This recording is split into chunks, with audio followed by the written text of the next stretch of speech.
एको ओंकार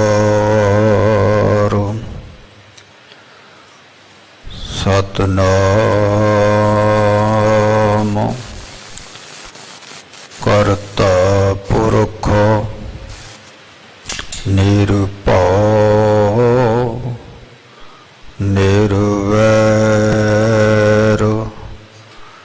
अकाल मूरत अजूनी सैभं गुर प्रसाद चक्र चिन्ह अर वर्ण जात और पात दहन जे रूप रंग यार रेख पेख को कह न सकत कहे अचल मूरत यान पाओ प्रकाश अमतो जो कह जय कोट इंद्र इंद्राण शाह शाहान गणिजय तिरपवन महीप सुर नर असुर नेत नेत बन तृण कह तो तब सर्वनामो कथय कवनो कर्म नामो वर्णतो सुमतो जागो और न जाहे महातम में अवतारो जागुर आन कियो तिनके दुख कोटक दूर गए मथुरा जिन अमृत नाम पियो एह पद तुते मत चूकै रे मन भेद भेद न जान बियो पर तछ हृदय गुर अर्जन कह हर पूर्ण ब्रह्म निवास लियो बाणी गुरु गुरु है बाणी बिच बाणी अमृत सारे गुरबाणी कह सेवक जन मानै पर तख गुरु निस्तारे हम अवगुण भरे एक गुण नाही अमृत छाड़ विकह विख खाई माया मोह परम पै भूले सुत दारा स्यों प्रीत लगाई एक उत्तम पंथ सुनियो गुर संगत तिह मिलंत जम त्रास मिटाई एक अरदास पाठ कीरत की गुर रामदास राखो शरणाई सो कहो टल गुर सेविय अहनस सहज सुभाए दर्शन परसे गुरु कै जन्म मरण दुख जाए होवै सिफत खसम दी नूर अरसों कुरसों चट्टियै तुद डिठे सच्चे पातशाह माल जन्म जन्म दी कट्टियै सज्जन सच्चा पातशाह सिर शाहां दै साहो जिस पास बैठिया सोही है सबना पावे साहो ਜਿਸ ਪਾਸ ਬੈਠਿਆ ਸੋਹੀਐ ਸਭਨਾ ਦਾ ਵਿਸਾਹੋ।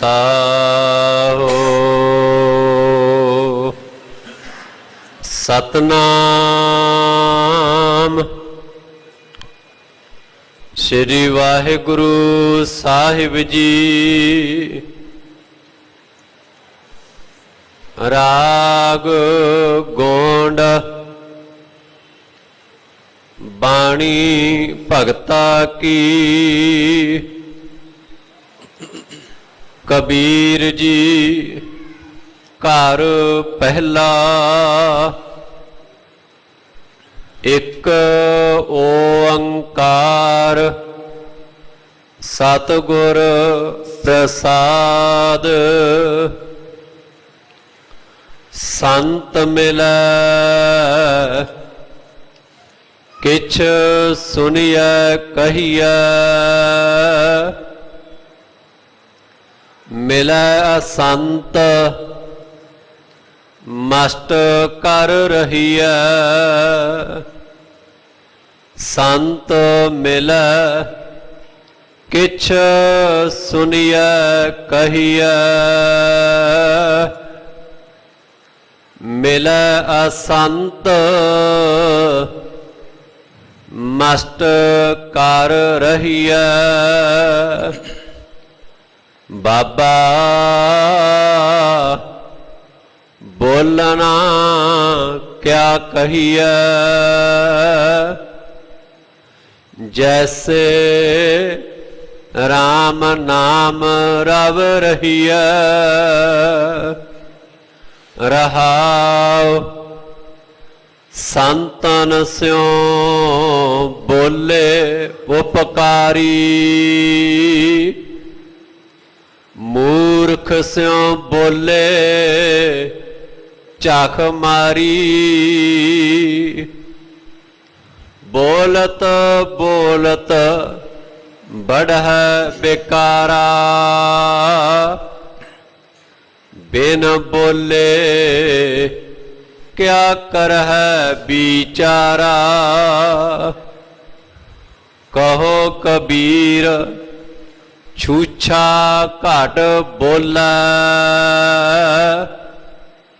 ਭਰਿਆ ਹੋਏ ਸੋ ਕਬਹੁ ਨਾ ਡੋਲੈ। ਕਹੋ ਕਬੀਰ ਛੂਛਾ ਘਟ ਬੋਲੈ ਭਰਿਆ ਹੋਏ ਸੋ ਕਬਹੁ ਨਾ ਡੋਲੈ। ਵਾਹਿਗੁਰੂ ਜੀ ਕਾ ਖਾਲਸਾ ਵਾਹਿਗੁਰੂ ਜੀ ਕੀ ਫਤਿਹ। ਪਰਮ ਸਨਮਾਨਯੋਗ ਗੁਰੂ ਕੀ ਸਾਜੀ ਨਿਵਾਜੀ ਗੁਰੂ ਰੂਪ ਗੁਰੂ ਪਿਆਰੀ ਸਾਧ ਸੰਗਤ ਜੀਓ, ਆਪ ਜੀ ਵਡਭਾਗੀ ਹੋ ਜੋ ਵੈਰਾਗ ਤਿਆਗ ਤੇ ਅਨੁਰਾਗ ਦੀ ਮੂਰਤ ਤਿਲਕ ਜੰਝੂ ਦੇ ਰਾਖੇ ਸਾਹਿਬ ਸ੍ਰੀ ਗੁਰੂ ਤੇਗ ਬਹਾਦਰ ਮਹਾਰਾਜ ਜੀ ਦੇ ਪਾਵਨ ਪਵਿੱਤਰ ਮਹਾਨ ਸਥਾਨ ਗੁਰਦੁਆਰਾ ਦੂਖ ਨਿਵਾਰਨ ਸਾਹਿਬ ਵਿਖੇ ਹਾਜ਼ਰਾ ਹਜ਼ੂਰ ਜ਼ਾਹਰਾ ਜ਼ਹੂਰ ਨਿਰਮਲ ਗਿਆਨ ਦੇ ਸਾਗਰ ਜਗਤ ਦੇ ਗੁਰੂ ਜੁਗੋ ਜੁਗੋ ਅਟਲ ਸਾਹਿਬ ਸ੍ਰੀ ਗੁਰੂ ਗ੍ਰੰਥ ਸਾਹਿਬ ਮਹਾਰਾਜ ਜੀ ਦੀ ਪਾਕ ਪਵਿੱਤਰ ਰੂਹਾਨੀ ਗੋਦ ਦੇ ਅੰਦਰ ਜੁੜ ਬੈਠ ਕਰਕੇ ਆਪਣੇ ਅਮੋਲਕ ਜੀਵਨ ਨੂੰ ਸੁਹੇਲਾ ਕਰ ਰਹੇ ਹੋ। ਸਤਿਗੁਰਾਂ ਦੀ ਦਇਆ ਦ੍ਰਿਸ਼ਟੀ ਦੇ ਨਾਲ ਵਡਭਾਗੀ ਗੁਰਸਿੱਖਾਂ ਨੇ ਗੁਰੂ ਕੀ ਗੋਦ ਦਾ ਆਨੰਦ ਮਾਣਦਿਆਂ ਹੋਇਆਂ ਗੁਰੂ ਘਰ ਦੇ ਕੀਰਤਨੀਏ ਗੁਰਸਿੱਖਾਂ ਪਾਸੋਂ ਬੜੀ ਭਾਵਨਾ ਦੇ ਨਾਲ ਆਸਾ ਕੀ ਵਾਰ ਦੇ ਰਸ ਭਿੰਨੇ ਸ਼ਬਦ ਕੀਰਤਨ ਸਰਵਣ ਕੀਤੇ ਨੇ। ਆਓ ਜੀ ਉੱਥੇ ਕੁਝ ਸਮੇਂ ਲਈ ਜੋ ਧੰਨ ਗੁਰੂ ਗ੍ਰੰਥ ਸਾਹਿਬ ਮਹਾਰਾਜ ਜੀ ਨੇ ਅੱਜ ਤਰੁੱਠ ਕਰਕੇ ਸਾਨੂੰ ਪਾਵਨ ਮੁਖ ਵਾਕ ਬਖਸ਼ਿਸ਼ ਕੀਤਾ ਹੈ, ਅੱਜ ਦੇ ਇਸ ਪਾਵਨ ਮੁੱਖ ਵਾਕ ਦੀ ਵਿਚਾਰ ਦੇ ਨਾਲ ਜੁੜੀਏ। ਇਸ ਪਾਵਨ ਮੁੱਖ ਵਾਕ ਨੂੰ ਆਵਾਜ਼ਾ ਵੀ ਕਿਹਾ ਗਿਆ ਹੈ। ਜਦੋਂ ਧੰਨ ਗੁਰੂ ਅਰਜਨ ਦੇਵ ਮਹਾਰਾਜ ਜੀ ਨੇ ਸੱਚਖੰਡ ਸ੍ਰੀ ਹਰਿਮੰਦਰ ਸਾਹਿਬ ਵਿਖੇ ਪਹਿਲਾ ਪ੍ਰਕਾਸ਼ ਕੀਤਾ ਹੈ, ਬਾਬਾ ਬੁੱਢਾ ਜੀ ਨੂੰ ਗੁਰੂ ਗ੍ਰੰਥ ਸਾਹਿਬ ਮਹਾਰਾਜ ਜੀ ਦੀ ਤਾਬਿਆ ਬਿਠਾਇਆ ਔਰ ਉਸ ਸਮੇਂ ਗੁਰੂ ਅਰਜਨ ਦੇਵ ਮਹਾਰਾਜ ਜੀ ਨੇ ਬਾਬਾ ਬੁੱਢਾ ਜੀ ਨੂੰ ਵਚਨ ਕੀਤੇ ਸਨ, ਬੁੱਢਾ ਸਾਹਿਬ ਖੋਲੋ ਗ੍ਰੰਥ, ਲੇਹ ਆਵਾਜ਼ ਸੁਣੇ ਸਭ ਪੰਥ। ਉੱਥੇ ਆਵਾਜ਼ ਦਾ ਅਰਥ ਹੈ ਹੁਕਮਨਾਮਾ। ਤੁਸੀਂ ਆਵਾਜ਼ ਲਓ, ਹੁਕਮਨਾਮਾ ਲਓ, ਸਾਰਾ ਪੰਥ ਸੁਣੇ। ਹੁਕਮਨਾਮਾ ਕਿਹਾ ਜਾਂਦਾ ਹੈ, ਆਵਾਜ਼ਾ ਕਿਹਾ ਜਾਂਦਾ ਹੈ, ਇਹਨੂੰ ਮੁੱਖ ਵਾਕ ਵੀ ਕਿਹਾ ਜਾਂਦਾ ਹੈ। ਤੇ ਚੌਥਾ ਇਹਨੂੰ ਫਰਮਾਨ ਵੀ ਕਿਹਾ ਜਾਂਦਾ। ਅੱਜ ਦਾ ਇਹ ਫਰਮਾਨ ਆਇਆ ਹੈ, ਅੱਜ ਦਾ ਮੁੱਖ ਵਾਕ ਆਇਆ, ਗੁਰੂ ਦੇ ਮੁਖ ਤੋਂ ਨਿਕਲਿਆ ਹੋਇਆ ਵਚਨ ਹੈ। ਗਰੀਬ ਨਿਵਾਜ ਸਾਹਿਬ ਜੀ ਨੇ, ਧੰਨ ਗੁਰੂ ਗ੍ਰੰਥ ਸਾਹਿਬ ਮਹਾਰਾਜ ਜੀ ਨੇ ਅੱਜ ਸਾਡੀ ਝੋਲੀ ਅੰਦਰ ਜੋ ਪਾਵਨ ਮੁੱਖ ਵਾਕ ਦੀ ਦਾਤ ਬਖਸ਼ਿਸ਼ ਕੀਤੀ ਹੈ, ਇਸ ਮੁੱਖ ਵਾਕ ਦੀ ਵਿਚਾਰ ਦੇ ਨਾਲ ਜੁੜੀ ਹੈ। ਵਿਚਾਰ ਪ੍ਰਾਰੰਭ ਕਰਨ ਤੋਂ ਪਹਿਲਾਂ ਪ੍ਰਭ ਕੀ ਉਸਤਤ ਕਰੋ ਸੰਤ ਮੀਤ, ਸਾਵਧਾਨ ਇਕਾਗਰ ਚੀਤ। ਆਪਣੀਆਂ ਮਨ ਬਿਰਤੀਆਂ ਨੂੰ ਇਕਾਗਰ ਕਰਦੇ ਹੋਏ, ਧਿਆਨ ਗੁਰੂ ਗਰੀਬ ਨਿਵਾਜ ਸਾਹਿਬ ਜੀ ਦੇ ਚਰਨਾਂ ਵਿੱਚ ਜੋੜਦੇ ਹੋਏ, ਮਨ ਦੀ ਅਤੇ ਜਿਹਬਾ ਦੀ ਪਵਿੱਤਰਤਾ ਦੇ ਲਈ ਪਿਆਰ ਦੇ ਵਿੱਚ ਭਿੱਜ ਕਰਕੇ ਉਚਾਰਨ ਕਰੋ। ਆਖੋ ਜੀ ਸਤਨਾਮ ਸ੍ਰੀ ਵਾਹਿਗੁਰੂ ਸਾਹਿਬ ਜੀ। ਫਿਰ ਬਖਸ਼ੋ ਆਸੀਸ ਤੇ ਆਖੋ ਜੀ ਸਤਨਾਮ ਸ੍ਰੀ ਵਾਹਿਗੁਰੂ ਸਾਹਿਬ ਜੀ।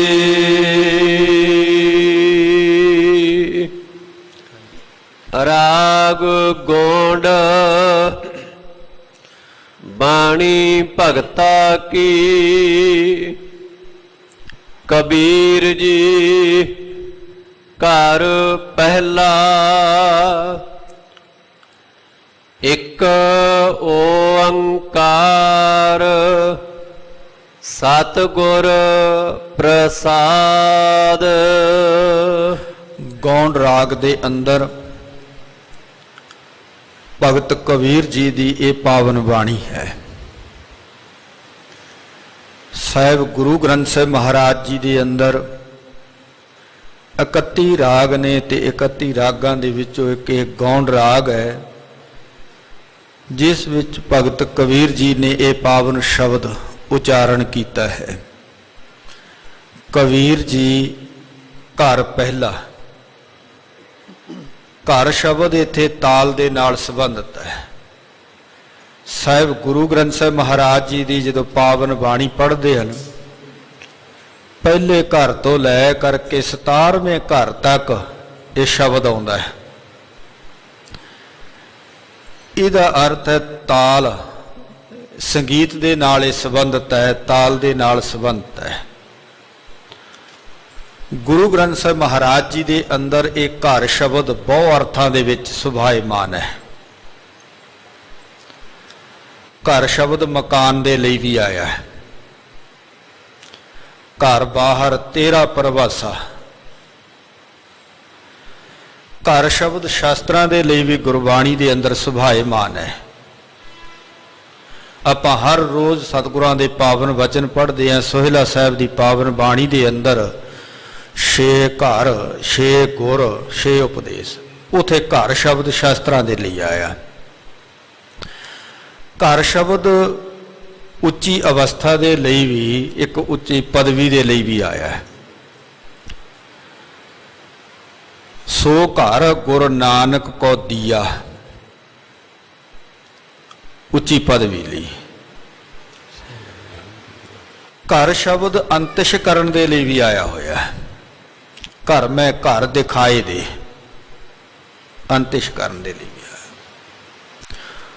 ਬਹੁ ਅਰਥਾਂ ਦੇ ਵਿੱਚ ਘਰ ਸ਼ਬਦ ਗੁਰਬਾਣੀ ਵਿੱਚ ਸੁਭਾਏਮਾਨ ਹੈ, ਪਰ ਇੱਥੇ ਜੋ ਘਰ ਸ਼ਬਦ ਆਇਆ ਹੈ ਇਹ ਤਾਲ ਦੇ ਨਾਲ ਸੰਬੰਧਿਤ ਹੈ। ਤੇ ਘਰ ਸ਼ਬਦ ਗੁਰਬਾਣੀ ਦੇ ਅੰਦਰ ਘਰਵਾਲੀ ਦੇ ਲਈ ਵੀ ਆਇਆ ਹੈ, ਘਰ ਕਾ ਮਾਸ ਚੰਗੇਰਾ ਉੱਥੇ ਇਸਤਰੀ ਦੇ ਲਈ ਆਇਆ। ਪਰ ਇੱਥੇ ਜੋ ਸ਼ਬਦ ਘਰ ਸ਼ਬਦ ਹੈ ਇਹ ਸੰਗੀਤ ਦੇ ਨਾਲ ਸੰਬੰਧਿਤ ਹੈ, ਤਾਲ ਦੇ ਨਾਲ ਸੰਬੰਧਿਤ ਹੈ। ਇਹ ਤਾਲ ਦੇ ਪਹਿਲੇ ਘਰ ਦੇ ਵਿੱਚ, ਸੰਗੀਤ ਦੇ ਪਹਿਲੇ ਘਰ ਦੇ ਅੰਦਰ ਇਹ ਸ਼ਬਦ ਨੂੰ ਬਾਬਾ ਕਬੀਰ ਜੀ ਨੇ ਗਾਇਨ ਕੀਤਾ ਹੈ। ਇੱਕ ਓੰਕਾਰ ਸਤਿਗੁਰ ਪ੍ਰਸਾਦ ਹੈ। ਇਹ ਮੰਗਲਾਚਰਨ ਗੁਰਬਾਣੀ ਦੇ ਅੰਦਰ 4 ਰੂਪਾਂ ਵਿੱਚ ਸੁਭਾਏਮਾਨ ਹੈ। ਇਹ ਕਿਸ ਦਾ ਪੂਰਾ ਸਰੂਪ ਹੈ?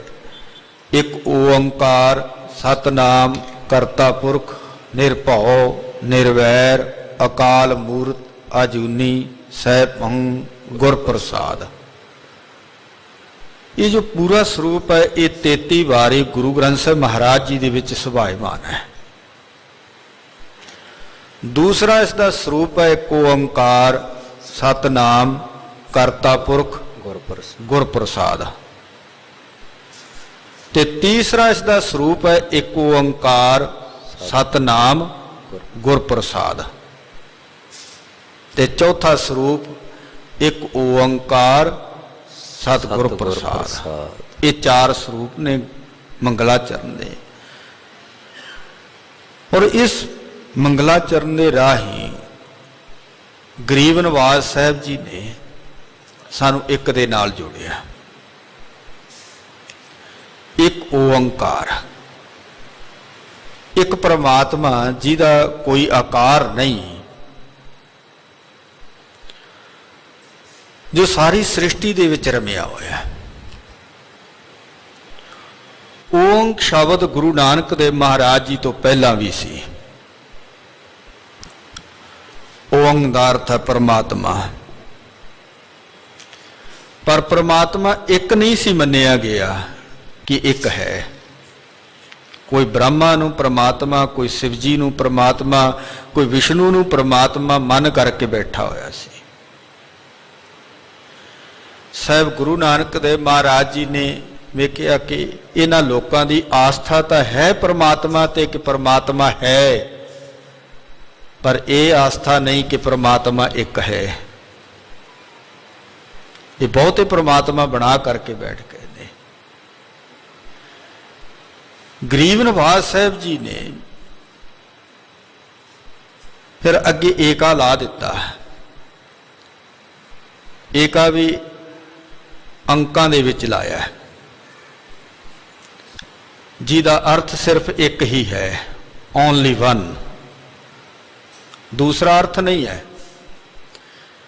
ਗੁਰਬਾਣੀ ਦੇ ਅੰਦਰ ਸ਼ਬਦਾਂ ਵਿੱਚ ਵੀ ਇੱਕ ਸ਼ਬਦ ਆਇਆ, ਈੜੀ ਨੂੰ ਸਿਹਾਰੀ ਕੱਕਾ ਇੱਕ, ਕੱਕੇ ਨੂੰ ਔਂਕੜ ਇੱਕ, ਕੱਕੇ ਨੂੰ ਸਿਹਾਰੀ ਇੱਕ।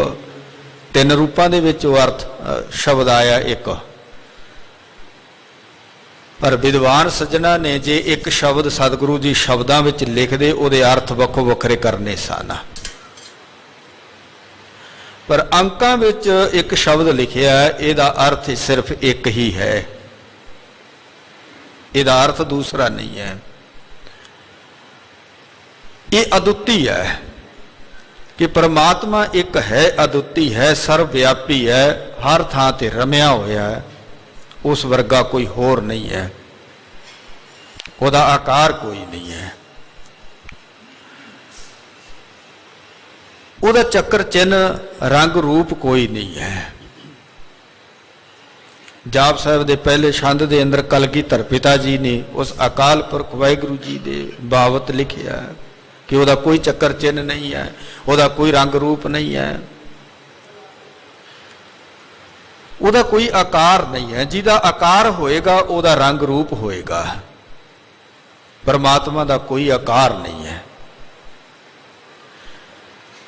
ਜਿਵੇਂ ਮਨੁੱਖ ਨੂੰ ਭੁੱਖ ਲੱਗਦੀ ਹੈ, ਭੁੱਖ ਦਾ ਕੋਈ ਆਕਾਰ ਨਹੀਂ ਹੈ, ਉਹਦਾ ਕੋਈ ਰੰਗ ਰੂਪ ਨਹੀਂ ਹੈ, कोई चक्कर चिन्ह नहीं है। कोई मनुख ये नहीं दस सकता कि भुख इस रंग दी है, उहदा आकार ये है।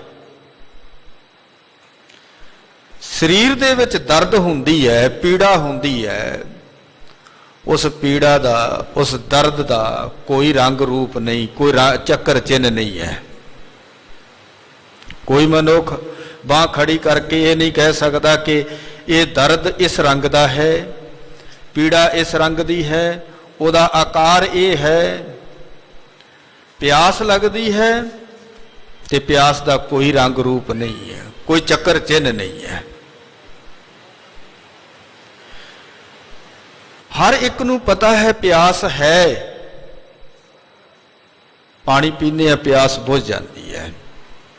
भुख है, भोजन छकदे या भुख मिट जाती है।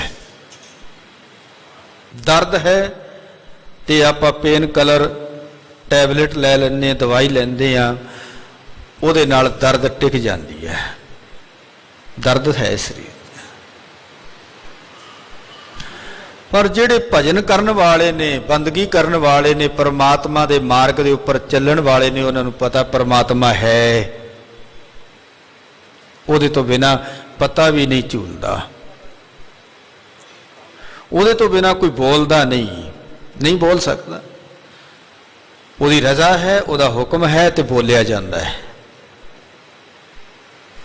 पिछे वो पावर कम करती है।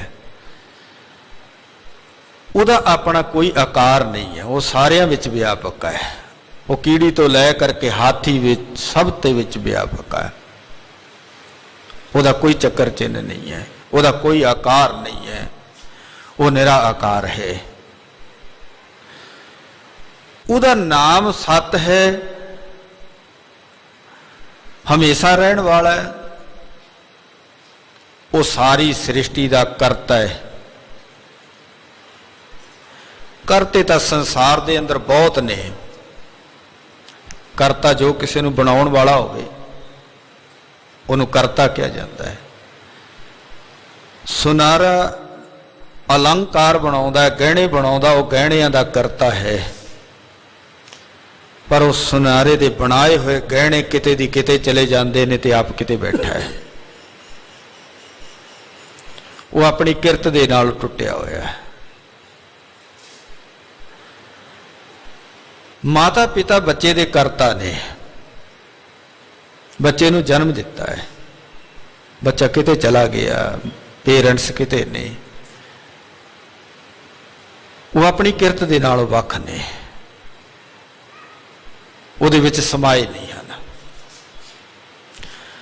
संसार दा हर करता अपनी किरत दे नालों टुटिया होया है, अपनी किरत तो वख है, उहदे विच समाया नहीं। पर अकाल पुरख वाहिगुरू जी ऐसे करता ने जिहड़े अपनी किरत बना करके उहदे विच समा गए ने, वो तो वख नहीं होए। सृष्टि रची तो उस सृष्टि दे विच ही आप समा गए ने, घट घट दे विच समा गए ने, वो तो वख नहीं होए। वो करता पुरख है, पुरख दा हुंदा समाया होया, वो सारियां विच समाया होया। उहनूं किसे दा कोई खौफ नहीं है, किसे दा कोई डर नहीं है। वो निडर है। वो निडर होंदियां होया, निरभौ होंदियां होया भी निर्वैर है, किसी नाल कोई वैर नहीं करता। संसारी मनुख जदों किते निडर हो जावे, वो दूसरे दे उपर अत्याचार करता है, जुल्म करता है, अपने वैर कढ़दा है। पर वो वाहिगुरू निर्वैर है, वो किसी नाल वैर नहीं रखता। ते जिहड़े उहदे नाल जुड़ जाते ने, उहदा सिमरन करते ने, वो आप भी निरभौ ते निर्वैर हो जाते ने। वो वर दे तीरां विच, वर दीआं गोलियां विच, वरदे होए शस्त्रां दे विच, मैदाने जंग दे विच जूझदे ने, ਤੇ ਬਿਨਾਂ ਕਿਸੇ ਭਿੰਨ ਭੇਦ ਤੋਂ ਸੇਵਾ ਕਰਦੇ ਨੇ। ਭਾਈ ਕਨ੍ਹਈਆ ਜੀ ਵਰਗੀ ਉਹਨਾਂ ਦੀ ਦ੍ਰਿਸ਼ਟੀ ਬਣ ਜਾਂਦੀ ਹੈ, ਐਸੀ ਅਵਸਥਾ ਬਣ ਜਾਂਦੀ ਹੈ। ਨਾ ਕੋ ਬੈਰੀ ਨਹੀਂ ਬੇਗਾਨਾ, ਸਗਲ ਸੰਗ ਹਮਕੋ ਬਨ ਆਈ, ਐਸੀ ਉਹਨਾਂ ਦੀ ਅਵਸਥਾ ਬਣ ਜਾਂਦੀ ਹੈ। ਉਹਦੇ ਉੱਪਰ ਸਮੇਂ ਦਾ ਕੋਈ ਪ੍ਰਭਾਵ ਨਹੀਂ ਪੈਂਦਾ, ਉਹ ਅਕਾਲ ਹੈ, ਸਮੇਂ ਤੋਂ ਰਹਿਤ ਹੈ। ਅਸੀਂ ਸਭ ਜੀਵ ਸਮੇਂ ਦੇ ਲਪੇਟ ਦੇ ਵਿੱਚ ਆ, ਸਾਡੇ ਉੱਪਰ ਸਮੇਂ ਦਾ ਪ੍ਰਭਾਵ ਹੈ। ਬਚਪਨ ਸੀ, ਜਵਾਨੀ ਹੈ, ਜਵਾਨੀ ਤੋਂ ਬੁਢੇਪਾ ਆਇਆ, ਸਾਡਾ ਸਰੀਰ ਚੇਂਜ ਹੁੰਦਾ ਰਹਿ ਬਦਲ ਰਿਹਾ ਹੈ, ਸਮੇਂ ਦਾ ਪ੍ਰਭਾਵ ਹੈ। ਉਹਦੀ ਆਪਣੀ ਕੋਈ ਮੂਰਤੀ ਨਹੀਂ ਹੈ। ਉਹ ਅਕਾਲ ਪੁਰਖ ਵਾਹਿਗੁਰੂ ਜੀ ਦਾ ਕੋਈ ਜਨਮਦਾਤਾ ਨਹੀਂ ਹੈ, ਉਹਨੂੰ ਜਨਮ ਦੇਣ ਵਾਲਾ ਨਹੀਂ ਹੈ। ਉਹ ਜੂਨਾਂ ਵਿੱਚ ਵੀ ਨਹੀਂ ਆਉਂਦਾ, ਜਨਮ ਮਰਨ ਦੇ ਗੇੜ ਵਿੱਚ ਵੀ ਨਹੀਂ ਆਉਂਦਾ। ਐਸਾ ਅਕਾਲ ਪੁਰਖ ਵਾਹਿਗੁਰੂ ਮਿਲਦਾ ਕਿਵੇਂ ਹੈ, ਪ੍ਰਾਪਤ ਕਿਵੇਂ ਹੁੰਦਾ ਹੈ? ਗੁਰ ਪ੍ਰਸਾਦ ਦੇ ਰਾਹੀਂ, ਗੁਰੂ ਦੀ ਕਿਰਪਾ ਦੇ ਰਾਹੀਂ। ਗੁਰੂ ਦੀ ਕਿਰਪਾ ਕਦੋਂ ਵਰਤਦੀ ਹੈ? ਜਦੋਂ ਮਨੁੱਖ ਗੁਰੂ ਦੀ ਰਜ਼ਾ ਵਿੱਚ ਚੱਲਦਾ, ਉਹਦੇ ਭਾਣੇ ਵਿੱਚ ਚੱਲਦਾ। ਜੋ ਗੁਰ ਕਹੈ ਸੋਈ ਭਲ ਮਾਨੋ, ਹਰ ਹਰ ਕਥਾ ਨਿਰਾਲੀ, ਇਸ ਰਸਤੇ ਦਾ ਪਾਂਧੀ ਬਣ ਜਾਂਦਾ ਹੈ। ਫਿਰ ਗੁਰ ਪ੍ਰਸਾਦ ਵਰਤਦੀ ਹੈ, ਗੁਰੂ ਦੀ ਰਜ਼ਾ ਵਿੱਚ ਰਹਿੰਦਾ, ਗੁਰੂ ਦੇ ਹੁਕਮ ਵਿੱਚ ਰਹਿੰਦਾ, ਉਹਦੇ ਭਾਣੇ ਵਿੱਚ, ਉਹਦੀ ਰਜ਼ਾ ਵਿੱਚ ਚੱਲਦਾ ਨਾ, ਫਿਰ ਗੁਰ ਪ੍ਰਸਾਦ ਵਰਤਦੀ ਹੈ। ਜੇ ਸਤਿਗੁਰਾਂ ਨੇ ਕਿਹਾ ਭਾਈ ਆ ਨਸ਼ਿਆਂ ਦਾ ਸੇਵਨ ਨਹੀਂ ਕਰਨਾ, ਜਿਤ ਪੀਤੈ ਮਤ ਦੂਰ ਹੋਏ, ਬਰਲ ਪਵੇ ਵਿੱਚ ਆਏ, ਆਪਣਾ ਪਰਾਇਆ ਨਾ ਪਛਾਣੇ, ਖਸਮ ਧੱਕੇ ਖਾਏ, ਜਿਤ ਪੀਤੈ ਖਸਮ ਵਿਸਰੈ, ਦਰਗਹਿ ਮਿਲੇ ਸਜਾਏ, ਝੂਠਾ ਮਦ ਮੂਲ ਨਾ ਪੀਚੇ, ਜੇ ਕਾ ਪਾਰ ਵਸਾਏ। ਜੇ ਤਾਂ ਗੁਰੂ ਦੇ ਹੁਕਮ ਨੂੰ ਮੰਨ ਲਿਆ, ਨਸ਼ਿਆਂ ਦਾ ਤਿਆਗ ਕਰ ਦਿੱਤਾ, ਤੇ ਗੁਰ ਪ੍ਰਸਾਦ ਵਰਤੇਗੀ। ਤੇ ਜੇ ਉਸੇ ਤਰ੍ਹਾਂ ਉਸੇ ਲੀਹ ਦੇ ਉੱਪਰ ਚੱਲਿਆ ਰਿਹਾ, ਨਸ਼ੇ ਵਰਤਦਾ ਰਿਹਾ, ਤੇ ਗੁਰ ਪ੍ਰਸਾਦ ਨਹੀਂ ਵਰਤੇਗੀ।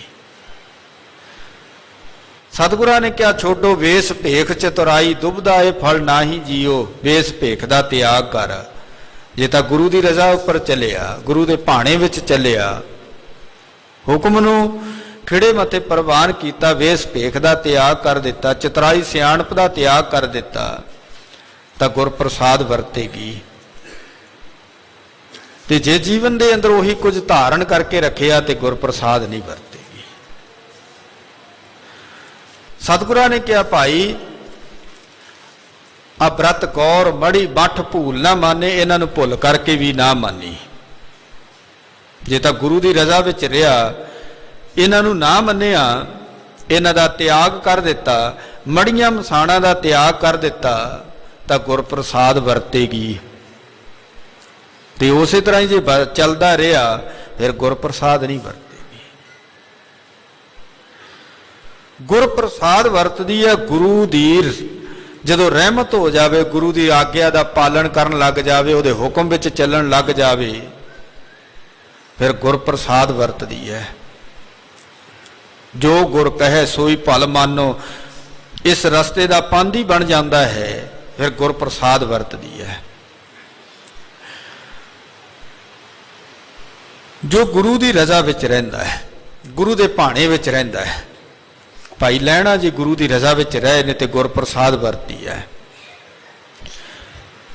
ਬਾਬਾ ਅਮਰਦਾਸ ਜੀ ਗੁਰੂ ਦੀ ਰਜ਼ਾ ਵਿੱਚ ਰਹੇ ਨੇ, ਤੇ ਗੁਰ ਪ੍ਰਸਾਦ ਵਰਤੀ ਹੈ। ਭਾਈ ਜੇਠਾ ਜੀ ਗੁਰੂ ਦੀ ਰਜ਼ਾ ਵਿੱਚ, ਗੁਰੂ ਦੇ ਭਾਣੇ ਵਿੱਚ ਰਹੇ ਨੇ, ਤੇ ਗੁਰ ਪ੍ਰਸਾਦ ਵਰਤੀ ਹੈ। ਕਿਉਂਕਿ ਬੜੇ ਬੋਲ ਕਬੋਲ ਸ਼ਰੀਕ ਬੋਲਦੇ ਰਹੇ, ਕਿਸੇ ਦੇ ਬੋਲਾਂ ਦੀ ਪਰਵਾਹ ਨਹੀਂ ਕੀਤੀ, ਬੋਲਦੇ ਰਹੇ ਨੇ। ਪਰ ਗੁਰੂ ਦੀ ਰਜ਼ਾ ਵਿੱਚ, ਗੁਰੂ ਦੇ ਭਾਣੇ ਵਿੱਚ ਚੱਲਦੇ ਰਹੇ, ਤੇ ਗੁਰੂ ਨੇ ਕਿਰਪਾ ਕਰ ਦਿੱਤੀ, ਗੁਰੂ ਨਾਨਕ ਦੇ ਸਿੰਘਾਸਨ ਦੇ ਉੱਪਰ ਬਿਠਾ ਦਿੱਤਾ। ਔਰ ਜੋ ਗੁਰੂ ਦੀ ਰਜ਼ਾ ਵਿੱਚ ਚੱਲਦੇ ਨੇ, ਉਹਨਾਂ ਤੇ ਗੁਰ ਪ੍ਰਸਾਦ ਵਰਤਦੀ ਹੈ। ਤੇ ਬਾਬਾ ਕਬੀਰ ਜੀ ਕਿਰਪਾ ਕਰ ਰਹੇ ਨੇ, ਇੱਕ ਓੰਕਾਰ ਸਤਿਗੁਰ ਪ੍ਰਸਾਦ ਹੈ, ਕਿ ਪ੍ਰਮਾਤਮਾ ਇੱਕ ਹੈ, ਉਹਦਾ ਆਕਾਰ ਕੋਈ ਨਹੀਂ ਹੈ। ਜੋ ਐਸਾ ਅਦੁੱਤੀ ਪਰਮਾਤਮਾ ਹੈ, ਜਿਹੜਾ ਨਿਰਭਉ ਤੇ ਨਿਰਵੈਰ ਹੈ ਉਹ ਸੱਚੇ ਸਤਿਗੁਰੂ ਦੀ ਰਹਿਮਤ ਦੇ ਨਾਲ ਪ੍ਰਾਪਤ ਹੁੰਦਾ ਹੈ। ਸੰਤ ਮਿਲੈ ਕਿਛ ਸੁਣੀਐ ਕਹੀਐ। ਹੁਣ ਬਾਬਾ ਕਬੀਰ ਜੀ ਅੱਜ ਦੇ ਇਸ ਪਾਵਨ ਵਚਨ ਦੇ ਰਾਹੀਂ ਕਿਰਪਾ ਕਰ ਰਹੇ ਨੇ। ਅਸੀਂ ਸੰਸਾਰੀ ਜੀਵ ਬੋਲਦੇ ਆ, ਕਿਸੇ ਨੂੰ ਕੁਝ ਕਹਿੰਦੇ ਆ, ਕਿਸੇ ਤੋਂ ਸੁਣਦੇ ਆ। ਕੀ ਸੁਣਨਾ ਹੈ, ਕੀ ਕਹਿਣਾ ਹੈ, ਕਿਵੇਂ ਸਾਡੀ ਜ਼ਿੰਦਗੀ ਸਫਲ ਹੋਏਗੀ, ਕਿਹੜੇ ਬੋਲ ਬੋਲੀਏ। ਆਪਾਂ ਜਪਜੀ ਸਾਹਿਬ ਦੇ ਅੰਦਰ ਹੀ ਗੁਰੂ ਨਾਨਕ ਪਾਤਸ਼ਾਹ ਜੀ ਦੇ ਅੰਮ੍ਰਿਤ ਵਚਨ ਪੜ੍ਹਦੇ ਆ ਨਾ, ਮੂੰਹੋਂ ਕੇ ਬੋਲਣ ਬੋਲੀ ਹੈ ਜਿਤ ਸੁਣ ਧਰੇ ਪਿਆਰ। ਉਹ ਕਿਹੜੀ ਬੋਲੀ ਬੋਲਾਂ ਜਿਹੜੀ ਬੋਲੀ ਨੂੰ ਸੁਣ ਕਰਕੇ ਮੇਰਾ ਮਾਲਕ ਮੇਰੇ ਉੱਪਰ ਤਰੁੱਠ ਪਵੇ, ਮੇਰੇ ਨਾਲ ਪਿਆਰ ਕਰਨ ਲੱਗ ਪਵੇ। ਉਹ ਕਿਹੜੀ ਬੋਲੀ ਹੈ। ਬਾਬਾ ਫਰੀਦ ਜੀ ਦੇ ਕੋਲ ਵੀ ਇੱਕ ਐਸੀ ਬਿਰਹੀ ਔਰਤ ਨੇ ਜਾ ਕਰਕੇ ਬੇਨਤੀ ਕੀਤੀ, ਬਾਬਾ ਜੀ ਮੈਂ ਕਿਹੜਾ ਪਹਿਰਾਵਾ ਧਾਰਨ ਕਰਾਂ, ਕਿਹੜੀ ਬੋਲੀ ਬੋਲਾਂ, ਤੇ ਆਪ ਕਿਰਪਾ ਕਰੋ ਜਿਹਦੇ ਨਾਲ ਮੇਰਾ ਪਿਆਰਾ ਮੇਰੇ ਵਸ ਵਿੱਚ ਆ ਜਾਵੇ, ਮੇਰੇ ਅਧੀਨ ਹੋ ਜਾਵੇ, ਮੇਰੇ ਹਰ ਹੁਕਮ ਨੂੰ ਮੰਨਣ ਲੱਗ ਜਾਏ। ਉਹ ਕਿਹੜੀ ਬੋਲੀ ਬੋਲਾਂ, ਕਿਹੜਾ ਪਹਿਰਾਵਾ ਧਾਰਨ ਕਰਾਂ। ਜਦੋਂ ਉਸ ਬਿਰਹੀ ਔਰਤ ਨੇ ਬਾਬਾ ਫਰੀਦ ਜੀ ਨੂੰ ਇਹ ਗੱਲ ਕਹੀ, ਕਵਨ ਸੋ ਅੱਖਰ ਕਵਨ ਗੁਣ ਕਵਨ ਸੋ ਮਣੀਆਂ ਮੰਤ ਕਵਨ ਸੋ ਵੇਸੋ ਹਉ ਕਰੀ ਜਿਤ ਵਸ ਆਵੇ ਕੰਤ, ਤਾਂ ਬਾਬਾ ਫਰੀਦ ਜੀ ਨੇ ਉਸ ਬਿਰਹੀ ਔਰਤ ਨੂੰ ਬੜੇ ਪਿਆਰ ਦੇ ਨਾਲ ਕਿਹਾ, ਭੈਣੇ ਤੂੰ ਆਪਣੇ ਪਿਆਰੇ ਦਾ ਪਿਆਰ ਨਸੀਬ ਕਰਨਾ ਹੈ, ਆਪਣੇ ਪਿਆਰੇ ਵਿੱਚ ਅਭੇਦ ਹੋਣਾ ਹੈ।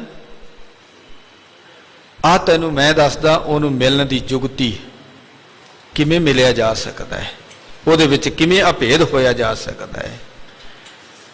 ਔਰ ਬਾਬਾ ਫਰੀਦ ਜੀ ਕਹਿਣ ਲੱਗੇ, ਭੈਣੇ ਜੀਵਨ ਦੇ ਅੰਦਰ ਨਿਮਰਤਾ ਧਾਰਨ ਕਰਕੇ ਰੱਖ। ਨਿਵਣ ਸੋ ਅੱਖਰ ਖਾਵਣ ਗੁਣ, ਜੀਵਨ ਦੇ ਅੰਦਰ ਖਿਮਾ ਵਾਲਾ ਗੁਣ ਧਾਰਨ ਕਰ। ਨਿਮਰਤਾ ਆਪਣਾ, ਖਿਮਾ ਧਾਰਨ ਕਰ। ਤੇ ਤੀਸਰਾ ਬਚਨ ਬਾਬਾ ਫਰੀਦ ਜੀ ਨੇ ਕਿਹਾ, ਕਹਿਣ ਲੱਗੇ, ਭੈਣੇ ਜੀਵਾ ਦੇ ਉੱਪਰ ਮਿਠਾਸ ਲੈ ਕੇ ਆ, ਪਿਆਰ ਵਾਲੀ ਬੋਲੀ ਲੈ ਕੇ ਆ। ਨਿਵਣ ਸੋ ਅੱਖਰ ਖਾਵਣ ਗੁਣ ਜਿਹਬਾ ਮਣੀਆਂ ਮੰਤ, ਇਹ ਤ੍ਰੈ ਭੈਣੇ ਵੇਸ ਕਰ ਤਾਂ ਵਸ ਆਵੀ ਕੰਤ। ਆ ਭੈਣੇ ਐਸਾ ਵੇਸ ਧਾਰਨ ਕਰਕੇ ਰੱਖ ਤਾਂ ਕੰਤ ਵਸ ਵਿੱਚ ਆਏਗਾ, ਤੇਰੇ ਅਧੀਨ ਹੋਏਗਾ, ਜੋ ਕਹੇਗੀ ਉਹ ਮੰਨੇਗਾ। ਆ ਪਹਿਰਾਵਾ ਧਾਰਨ ਕਰ। ਨਿਮਰਤਾ ਜੀਵਨ ਦੇ ਅੰਦਰ ਆਪਣਾ, ਜੇਬਾਂ ਦੇ ਉੱਪਰ ਮਿਠਾਸ ਲੈ ਕੇ ਆ। ਮਿੱਠੇ ਬੋਲ ਹਰ ਇੱਕ ਨੂੰ ਭਾਉਂਦੇ ਨੇ। ਕੋਈ ਨਹੀਂ ਕਹਿੰਦਾ ਕਿ ਮੈਨੂੰ ਕੋਈ ਕੌੜੇ ਬੋਲ ਬੋਲੇ। ਹਰ ਇੱਕ ਚਾਹੁੰਦਾ ਹੈ ਕਿ ਮੇਰੇ ਨਾਲ ਕੋਈ ਪਿਆਰ ਵਿੱਚ ਬੋਲੇ, ਮਿੱਠੇ ਬੋਲ ਬੋਲੇ। ਮਧੁਰ ਵਚਨ ਸਭ ਕੋ ਤ੍ਰਿਪਤਾਵੇ। ਕੋਮਲ ਵਚਨ, ਮਧੁਰ ਵਚਨ, ਪਿਆਰ ਵਾਲੇ ਵਚਨ ਸਾਰਿਆਂ ਨੂੰ ਭਾਉਂਦੇ ਨੇ, ਸਾਰਿਆਂ ਨੂੰ ਚੰਗੇ ਲੱਗਦੇ ਨੇ। ਭਾਈ ਗੁਰਦਾਸ ਜੀ ਕਹਿਣ ਲੱਗੇ, ਜਿਹੜੇ ਕੌੜੇ ਬੋਲ ਨੇ, ਕੁਰਖਤ ਬੋਲ ਨੇ ਨਾ, ਉਹ ਸੌਖੇ ਤੋਂ ਸੌਖੇ ਕੰਮ ਨੂੰ ਵੀ ਔਖਾ ਕਰ ਦਿੰਦੇ ਨੇ। ਪਤਾ ਹੈ ਕਿ ਆਹ ਕੰਮ ਸੌਖੇ ਹੀ ਹੋ ਜਾਣਾ, ਚੁਟਕੀਆਂ ਵਿੱਚ ਹੀ ਹੋ ਜਾਣਾ ਹੈ, ਪਰ ਉੱਥੇ ਅਜਿਹੇ ਕੌੜੇ ਬੋਲ ਬੋਲੇ, ਕੁਰਖਤ ਬੋਲ ਬੋਲੇ, ਉਹ ਸੌਖਾ ਕੰਮ ਵੀ ਔਖਾ ਹੋ ਗਿਆ। ਭਾਈ ਸਾਹਿਬ ਜੀ ਕਹਿਣ ਲੱਗੇ, ਕੋਈ ਬਹੁਤ ਔਖਾ ਕੰਮ ਹੋਵੇ, ਪਤਾ ਕਿ ਇਹ ਬੜਾ ਔਖਾ ਕੰਮ ਹੈ, ਇਹ ਨਹੀਂ ਹੋਣ ਵਾਲਾ, ਪਰ ਉੱਥੇ ਕੋਈ ਪਿਆਰ ਦੇ ਵਿੱਚ ਬੋਲਦਾ ਰਹੇ, ਨਿਮਰਤਾ ਵਿੱਚ ਬੋਲੇ, ਪਿਆਰ ਵਿੱਚ ਬੋਲੇ, ਉਹ ਔਖਾ ਕੰਮ ਵੀ ਸੌਖਾ ਹੋ ਜਾਂਦਾ ਹੈ। ਭਾਈ ਗੁਰਦਾਸ ਜੀ ਦੇ ਇਹ ਅੰਮ੍ਰਿਤ ਵਚਨ ਨੇ। ਕਹਿਣ ਲੱਗੇ, ਕਰਕ ਸ਼ਬਦ ਲੱਗ ਸੁਗਮ ਅਗੰਮ ਹੈ। ਸੁਗਮ ਕਹਿੰਦੇ ਨੇ ਸੌਖੇ ਨੂੰ, ਅਗੰਮ ਕਹਿੰਦੇ ਨੇ ਔਖੇ ਨੂੰ। ਕਰਕ ਸ਼ਬਦ ਕੌੜੇ ਬਚਨ, ਕੋਈ ਕੌੜੇ ਬੋਲ ਬੋਲੇ ਸੌਖਾ ਕੰਮ ਵੀ ਔਖਾ ਹੋ ਜਾਂਦਾ ਹੈ। ਮਧੁਰ ਬਚਨ ਲਗ ਅਗੰਮ ਸੁਗਮ ਹੈ। ਮਧੁਰ ਬਚਨ ਬੋਲੇ, ਪਿਆਰ ਵਾਲੇ ਬਚਨ ਬੋਲੇ, ਔਖਾ ਕੰਮ ਵੀ ਸੌਖਾ ਹੋ ਜਾਂਦਾ ਹੈ। ਕਿਉਂਕਿ ਮਧੁਰ ਬਚਨ ਸਾਰਿਆਂ ਨੂੰ ਭਾਉਂਦੇ ਨੇ, ਸਾਰਿਆਂ ਨੂੰ ਚੰਗੇ ਲੱਗਦੇ ਨੇ। ਔਰ ਬਾਬਾ ਕਬੀਰ ਜੀ ਕਹਿਣ ਲੱਗੀ, ਜੇ ਕਿਸੇ ਕੋਲੇ ਬੈਠਣਾ ਹੈ ਗੁਰਸਿੱਖਾ, ਤੂੰ ਅਕਾਲ ਪੁਰਖ ਵਾਹਿਗੁਰੂ ਦੀ ਸਿਫਤ ਸਲਾਹ ਸੁਣਿਆ ਕਰ, ਪਿਆਰ ਵਾਲੇ ਬੋਲ ਬੋਲਿਆ ਕਰ। ਜਦੋਂ ਤੱਕ ਦੁਨੀਆ ਹੈ ਕਿਸੇ ਨੂੰ ਪਰਮਾਰਥ ਦੀ ਗੱਲ ਦੱਸ ਤੇ ਕਿਸੇ ਦੇ ਕੋਲੋਂ ਪਰਮਾਰਥ ਦੀ ਗੱਲ ਸੁਣ। ਜਬ ਲਗ ਦੁਨੀਆ ਰਹੀ ਹੈ ਨਾਨਕ, ਕਿਸ ਸੁਣੀਏ ਕਿਸ ਕਹੀਏ। ਕਿਸੇ ਨੂੰ ਕੁਝ ਦੱਸ ਤੇ ਕਿਸੇ ਤੋਂ ਕੁਝ ਪ੍ਰਾਪਤ ਕਰ। ਜਿਸ ਮਨੁੱਖ ਦੇ ਕੋਲੇ ਗੁਣ ਹੋਣਗੇ ਉਹੀ ਮਨੁੱਖ ਆਪਣੇ ਗੁਣਾਂ ਦੀ ਸਾਂਝ ਦੂਸਰਿਆਂ ਦੇ ਨਾਲ ਕਰੇਗਾ। ਗੁਣੀ ਮਨੁੱਖਾਂ ਦੇ ਕੋਲ ਬੈਠਾਂਗੇ ਤੇ ਗੁਣ ਪ੍ਰਾਪਤ ਹੋਣਗੇ, ਲਾਹਾ ਮਿਲੇਗਾ। ਔਗਣਿਆਰੇ ਦੇ ਕੋਲ ਬੈਠਾਂਗੇ ਕਦੇ ਲਾਭ ਪ੍ਰਾਪਤ ਨਹੀਂ ਹੋਏਗਾ। ਸਾਹਿਬ ਜੀ ਕਹਿਣ ਲੱਗੇ, ਗੁਣੀ ਗੁਣੀ ਮਿਲ ਲਾਹਾ ਪਾਵਤ। ਗੁਣਾਂ ਦੇ ਨਾਲ ਹੀ ਲਾਹਾ ਪ੍ਰਾਪਤ ਕੀਤਾ ਜਾ ਸਕਦਾ। ਗੁਣੀ ਮਨੁੱਖਾਂ ਦੀ ਸੰਗਤ ਕਰਾਂਗੇ, ਭਲੇ ਪੁਰਸ਼ਾਂ ਦੀ ਸੰਗਤ ਕਰਾਂਗੇ ਤੇ ਲਾਭ ਮਿਲੇਗਾ। ਜੀਵਨ ਨੂੰ ਸਫਲ ਕਰਨ ਦੀਆਂ ਕੁਝ ਕੁੰਜੀਆਂ ਰਮਜ਼ਾਂ, ਗੁੱਝੇ ਭੇਦ ਉਹਨਾਂ ਦੇ ਕੋਲੋਂ ਸਾਨੂੰ ਪ੍ਰਾਪਤ ਹੋਣੇ ਆ ਕਿ ਜੀਵਨ ਨੂੰ ਕਿਵੇਂ ਸਫਲ ਕਰਨਾ ਹੈ, ਜੀਵਨ ਨੂੰ ਸੁਹੇਲਾ ਕਿਵੇਂ ਕਰਨਾ ਹੈ। ਔਰ ਬਾਬਾ ਕਬੀਰ ਜੀ ਕਹਿਣ ਲੱਗੇ, ਭਲੇ ਪੁਰਸ਼ਾਂ ਦੇ ਕੋਲੇ, ਸੰਤ ਜਨਾਂ ਦੇ ਕੋਲੇ ਉਹ ਜੁਗਤੀਆਂ ਨੇ ਜੀਵਨ ਨੂੰ ਸੁਹੇਲਾ ਕਰਨ ਦੀਆਂ, ਜੀਵਨ ਨੂੰ ਸਫਲ ਕਰਨ ਦੀਆਂ। ਜੇ ਤੂੰ ਆਪਣੇ ਜੀਵਨ ਨੂੰ ਧਨ ਬਣਾਉਣਾ ਚਾਹੁੰਦਾ, ਆਪਣੇ ਜੀਵਨ ਨੂੰ ਸਫਲ ਕਰਨਾ ਚਾਹੁੰਦਾ, ਆਪਣੀ ਜੀਵਨ ਯਾਤਰਾ ਸਫਲ ਕਰਨੀ ਹੈ, ਤਾਂ ਸੰਤ ਜਨਾਂ ਦੀ ਸੰਗਤ ਕਰਿਆ ਕਰ। ਉਹ ਤੈਨੂੰ ਜੁਗਤੀ ਦੇਣਗੇ, ਉਹ ਤੈਨੂੰ ਰਾਹ ਦੱਸਣਗੇ। ਉਹਨਾਂ ਦੀ ਸੰਗਤ ਵਿੱਚ ਬੈਠ ਕੇ ਉਹ ਜੁਗਤੀਆਂ ਸਮਝ, ਉਹ ਗੁਣ ਸੁਣ। ਸੰਤ ਮਿਲੇ ਕਿਸ ਸੁਣੀਏ ਕਹੀਏ। ਸੰਤ ਮਿਲਦੇ ਨੇ, ਭਲੇ ਪੁਰਸ਼ ਮਿਲਦੇ ਨੇ, ਉਹਨਾਂ ਦੇ ਕੋਲੇ ਜ਼ਿੰਦਗੀ ਦੀਆਂ ਜਿਹੜੀਆਂ ਗੁੱਝੀਆਂ ਰਮਜ਼ਾਂ ਨੇ, ਗੁੱਝੇ ਭੇਦ ਨੇ ਨਾ, ਉਹ ਸਾਂਝੇ ਕਰ। ਔਰ ਜਦੋਂ ਉਹਨਾਂ ਦੇ ਨਾਲ ਗੁੱਝੀਆਂ ਰਮਜ਼ਾਂ ਤੂੰ ਸਾਂਝੀਆਂ ਕਰੇਗਾ, ਗੁੱਝੇ ਭੇਦ ਸਾਂਝੇ ਕਰੇਗਾ, ਫਿਰ ਪਤਾ ਲੱਗੇਗਾ ਕਿ ਜੀਵਨ ਯਾਤਰਾ ਕਿਵੇਂ ਸਫਲ ਹੁੰਦੀ ਹੈ। ਇਹ ਸਫਲ ਯਾਤਰਾ ਕਿਵੇਂ ਹੋਏਗੀ? ਹਰ ਕੋਈ ਮਨੁੱਖ ਕਹਿੰਦਾ ਹੈ ਕਿ ਮੈਂ ਆਪਣੀ ਜੀਵਨ ਯਾਤਰਾ ਸਫਲ ਕਰਾਂ। ਧੰਨ ਗੁਰੂ ਗ੍ਰੰਥ ਸਾਹਿਬ ਮਹਾਰਾਜ ਜੀ ਕਿਰਪਾ ਕਰਦੇ ਨੇ, ਕਹਿਣ ਲੱਗੇ, ਸਫਲ ਸਫਲ ਭਈ ਸਫਲ ਯਾਤਰਾ, ਆਵਣ ਜਾਣਾ ਰਹੇ ਮਿਲ ਸਾਦਾ। ਸਾਧ ਸੰਗਤ ਵਿੱਚ ਬੈਠ ਕਰਕੇ ਆਉਣਾ ਜਾਣਾ, ਜੰਮਣਾ ਮਰਨਾ ਮਿਟ ਜਾਂਦਾ ਹੈ। ਆ ਜਿਹੜੇ ਗੁੱਝੇ ਭੇਦ ਨੇ, ਗੁੱਝੀਆਂ ਰਮਜ਼ਾਂ ਨੇ, ਇਹ ਸੰਤ ਜਨਾਂ ਦੇ ਕੋਲੋਂ ਹੀ ਪ੍ਰਾਪਤ ਹੁੰਦੇ ਨੇ। ਮੁੱਖ ਉਜਲਾ ਕਿਵੇਂ ਹੁੰਦਾ ਹੈ, ਇਸ ਲੋਕ ਦੇ ਵਿੱਚ ਜੀਵਨ ਆਨੰਦਦਾਇਕ ਕਿਵੇਂ ਬਣ ਸਕਦਾ, ਸੁੱਖ ਕਿਵੇਂ ਪ੍ਰਾਪਤ ਹੋ ਸਕਦੇ ਨੇ, ਤੇ ਪ੍ਰਲੋਕ ਦੇ ਵਿੱਚ ਕਿਵੇਂ ਮੁੱਖ ਉਜਲਾ ਲੈ ਕੇ ਜਾ ਸਕਦੇ ਹਾਂ। ਆ ਜਿਹੜੇ ਗੁੱਝੇ ਭੇਦ ਨੇ ਨਾ, ਇਹ ਕਿਸੇ ਸਕੂਲ ਦੇ ਵਿੱਚੋਂ, ਕਿਸੇ ਯੂਨੀਵਰਸਿਟੀ ਦੇ ਵਿੱਚੋਂ ਪ੍ਰਾਪਤ ਨਹੀਂ ਹੋਣੇ।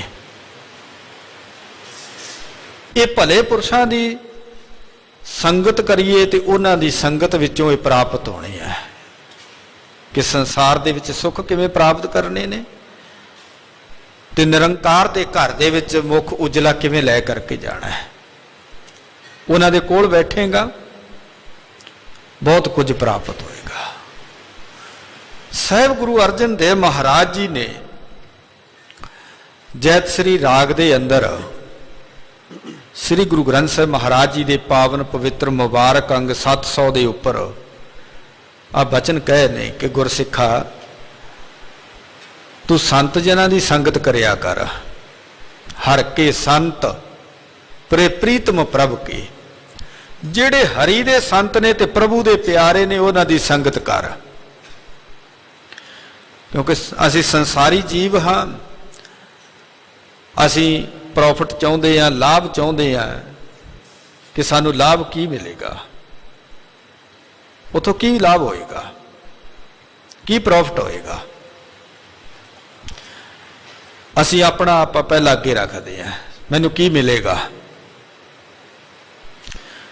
ਸਾਹਿਬ ਗੁਰੂ ਅਰਜਨ ਦੇਵ ਮਹਾਰਾਜ ਜੀ ਦੇ ਚਰਨਾਂ ਦੇ ਵਿੱਚ ਗੁਰਸਿੱਖਾਂ ਨੇ ਕਿਹਾ, ਸਤਿਗੁਰੂ ਫਿਰ ਸੰਤ ਜਨਾਂ ਦੀ ਸੰਗਤ ਕਰਕੇ ਸਾਨੂੰ ਕੀ ਮਿਲੇਗਾ,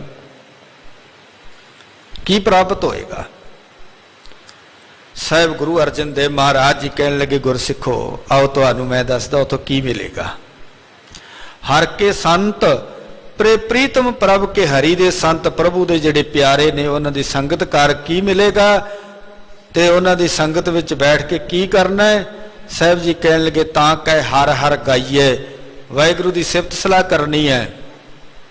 ਉੱਥੇ ਬੈਠ ਕੇ ਵਾਹਿਗੁਰੂ ਦੀ ਸਿਫਤ ਸਲਾਹ ਕਰਨੀ ਹੈ ਤੇ ਸਿਫਤ ਸਲਾਹ ਕਰਕੇ ਕੀ ਮਿਲਦਾ ਹੈ। ਸਾਹਿਬ ਜੀ ਕਹਿਣ ਲੱਗੇ, ਹਰ ਕੇ ਸੰਤ ਪ੍ਰੀਤਮ ਪ੍ਰਭ ਕੇ ਤਾਂ ਕਹਿ ਹਰ ਹਰ ਗਾਈਏ, ਨਾਨਕ ਇਹਾਂ ਸੁਖ ਆਗੈ ਮੁਖ ਉਜਲ, ਸੰਗ ਸੰਤਨ ਕਹਿ ਪਾਈਏ। ਸੰਤ ਜਨਾਂ ਦੀ ਸੰਗਤ ਦੇ ਵਿੱਚੋਂ ਆ ਕੁਝ ਪ੍ਰਾਪਤ ਹੁੰਦਾ ਹੈ। ਇਹਾਂ ਸੁਖ, ਇਸ ਲੋਕ ਦੇ ਵਿੱਚ ਸੁਖ ਮਿਲਦੇ ਨੇ ਤੇ ਅੱਗੇ ਪਰਲੋਕ ਦੇ ਵਿੱਚ ਮੁਖ ਉਜਲਾ ਹੁੰਦਾ ਹੈ। ਉਹਨਾਂ ਸੰਤ ਜਨਾਂ ਦੀ ਸੰਗਤ ਕਰਾਂਗੇ, ਜੀਵਨ ਦੇ ਗੁੱਝੇ ਭੇਦ ਸਾਨੂੰ ਸਮਝ ਵਿੱਚ ਪੈ ਜਾਣਗੇ ਕਿ ਜੀਵਨ ਸੁਹੇਲਾ ਕਿਵੇਂ ਹੁੰਦਾ ਹੈ, ਜੀਵਨ ਸਫਲ ਕਿਵੇਂ ਹੋਏਗਾ। ਸੰਸਾਰੀ ਮਨੁੱਖਾਂ ਦੀ ਸੰਗਤ ਕਰਾਂਗੇ, ਉਹਨਾਂ ਨੇ ਸੰਸਾਰ ਦੀਆਂ ਗੱਲਾਂ ਕਰਨੀਆਂ। ਕਿਸੇ ਪਰਮਾਰਥ ਵਾਲੇ ਮਨੁੱਖ ਦੀ ਸੰਗਤ ਕਰਾਂਗੇ, ਉਹਨਾਂ ਨੇ ਪਰਮਾਰਥ ਦੀਆਂ ਗੱਲਾਂ ਕਰਨੀਆਂ, ਨਿਰੰਕਾਰ ਦੀਆਂ ਗੱਲਾਂ ਕਰਨੀਆਂ ਨੇ। ਉਹਨਾਂ ਨੇ ਪ੍ਰੀਤਮ ਦੇ ਦੇਸ਼ ਦੀਆਂ ਗੱਲਾਂ ਕਰਨੀਆਂ ਨੇ ਕਿ ਪ੍ਰੀਤਮ ਦੇ ਦੇਸ਼ ਦੇ ਵਿੱਚ ਕਿਵੇਂ ਪਹੁੰਚਣਾ ਹੈ। ਗੱਲਾਂ ਦੇ ਨਾਲ ਨਹੀਂ ਪਹੁੰਚਿਆ ਜਾ ਸਕਦਾ। ਪ੍ਰੀਤਮ ਕਾ ਦੇਸ਼ ਕੈਸੇ ਬਾਤਨ ਸਜਾਈਏ, ਬਾਤਾਂ ਦੇ ਨਾਲ ਗੱਲਾਂ ਦੇ ਨਾਲ ਨਹੀਂ ਜਾਇਆ ਜਾ ਸਕਦਾ। ਉਹਦੇ ਦੇਸ਼ ਦੇ ਵਿੱਚ ਪਹੁੰਚਣ ਦੇ ਲਈ ਉਹ ਜੁਗਤੀ ਦੱਸਦੇ ਨੇ, ਉਹ ਢੰਗ ਤਰੀਕਾ ਦੱਸਦੇ ਨੇ ਕਿ ਪ੍ਰੀਤਮ ਦੇ ਦੇਸ਼ ਵਿੱਚ ਕਿਵੇਂ ਪਹੁੰਚਣਾ ਹੈ। ਉਸ ਜੁਗਤੀ ਦੇ ਸਹਾਰੇ ਤੇ ਪਹੁੰਚਿਆ ਜਾ ਸਕਦਾ ਹੈ। ਪ੍ਰੀਤਮ ਦੇ ਦੇਸ਼ ਦੇ ਵਿੱਚ ਪਹੁੰਚਣਾ, ਉਹ ਰਸਤਾ ਇਹਨਾਂ ਅੱਖਾਂ ਦੇ ਨਾਲ ਦਿਖਾਈ ਨਹੀਂ ਦਿੰਦਾ। ਪਾਣੀ ਦੇ ਵਿੱਚ ਸਫ਼ਰ ਹੁੰਦਾ ਹੈ ਪਰ ਉੱਥੇ ਕੋਈ ਮਾਰਗ ਦਿਖਾਈ ਨਹੀਂ ਦਿੰਦਾ, ਕੋਈ ਰਸਤਾ ਦਿਖਾਈ ਨਹੀਂ ਦਿੰਦਾ। ਆਕਾਸ਼ ਵਿੱਚ ਸਫ਼ਰ ਹੁੰਦਾ ਹੈ ਪਰ ਆਕਾਸ਼ ਵਿੱਚ ਕੋਈ ਰਸਤਾ ਦਿਖਾਈ ਨਹੀਂ ਦਿੰਦਾ। ਉੱਥੇ ਕੋਈ ਸੜਕ ਨਹੀਂ ਹੈ, ਕੋਈ ਰਸਤਾ ਨਹੀਂ ਹੈ, ਸਫ਼ਰ ਹੋ ਰਹੇ ਨੇ। ਆਕਾਸ਼ ਵਿੱਚ ਵੀ ਸਫ਼ਰ ਹੁੰਦੇ ਨੇ, ਪਾਣੀ ਵਿੱਚ ਵੀ ਸਫ਼ਰ ਹੁੰਦੇ ਨੇ, ਪਰ ਉਹ ਜਹਾਜ਼ ਜਿਹੜੇ ਚੱਲਦੇ ਨੇ ਉਹ ਕੰਪਾਸ ਦੇ ਸਹਾਰੇ ਦੇ ਨਾਲ ਚੱਲਦੇ ਨੇ, ਇੱਕ ਥਾਂ ਤੋਂ ਦੂਸਰੀ ਥਾਂ ਤੇ ਪਹੁੰਚਦੇ ਨੇ। ਹਰ ਰੋਜ਼ ਸਫ਼ਰ ਹੁੰਦੇ ਨੇ, ਜਹਾਜ਼ਾਂ ਦੇ ਜਹਾਜ਼ ਭਰੇ ਜਾ ਰਹੇ ਨੇ, ਇੱਕ ਮੰਜ਼ਿਲ ਤੋਂ ਦੂਸਰੀ ਮੰਜ਼ਿਲ ਤੱਕ ਪਹੁੰਚਦੇ ਨੇ। ਪਰ ਪ੍ਰੀਤਮ ਦੇ ਘਰ ਦੇ ਵਿੱਚ ਪਹੁੰਚਣਾ ਹੈ, ਉਸ ਮਾਲਕ ਦੇ ਘਰ ਵਿੱਚ ਪਹੁੰਚਣਾ ਨਾ, ਉੱਥੇ ਰਸਤਾ ਇਹਨਾਂ ਅੱਖਾਂ ਦੇ ਨਾਲ ਦਿਖਾਈ ਨਹੀਂ ਦਿੰਦਾ। ਤੇ ਜਦੋਂ ਸੰਤ ਜਨਾਂ ਦੇ ਕੋਲ ਬੈਠਾਂਗੇ, ਉਹਨਾਂ ਦੀਆਂ ਗੱਲਾਂ ਸੁਣਾਂਗੇ, ਉਹਨਾਂ ਦੇ ਅੱਗੇ ਆਪਣੇ ਪ੍ਰਸ਼ਨ ਰੱਖਾਂਗੇ, ਆਪਣੀ ਗੱਲ ਕਰਾਂਗੇ, ਅਸੀਂ ਪ੍ਰੀਤਮ ਦੇ ਘਰ ਵਿੱਚ ਪਹੁੰਚਣਾ ਹੈ ਤੇ ਕਿਵੇਂ ਪਹੁੰਚਿਆ ਜਾ ਸਕਦਾ ਹੈ।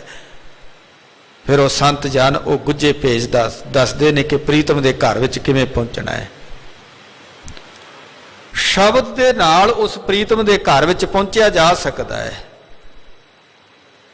ਜੋ ਭਗਤ ਨਾਮਦੇਵ ਜੀ ਨੇ ਰਾਮਕਲੀ ਰਾਗ ਦੇ ਅੰਦਰ ਇਹ ਬਚਨ ਕਹੇ ਨੇ, ਜਿਉ ਆਕਾਸੇ ਘੜੂਅਲੋ ਮ੍ਰਿਗ ਤ੍ਰਿਸ਼ਨਾ ਭਰਿਆ, ਨਾਮੇ ਚ ਸੁਆਮੀ ਬੀਠਲੋ ਜਿਨ ਤੀਨੋ ਜਰਿਆ।